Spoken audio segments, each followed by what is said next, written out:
Hey everyone, I'm GT from Birmingham Metalheads. We're here with our sponsors, Real Clear Fitness Club in Sheldon, and it's time for another Fitness Friday.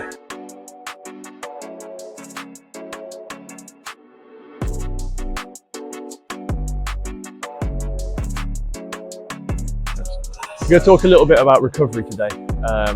By this point in the season or later on, odds are you're going to pick a knock, a little injury. Obviously, if you're in severe pain, it's causing you issues, then go consult a medical professional.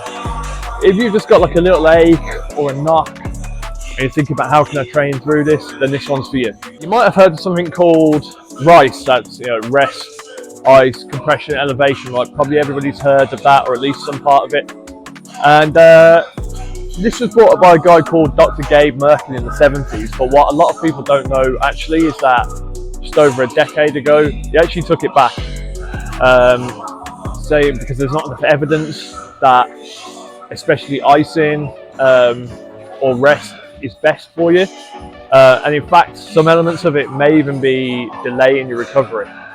Instead, more recent studies show that athletes should be utilising pain-free movements through the full range of motion as early as possible, and that adding load to muscles and bones can actually increase recovery.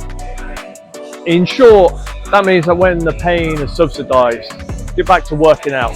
That's walking, that's jogging, that's jumping, that's lifting weights through the full range of motion.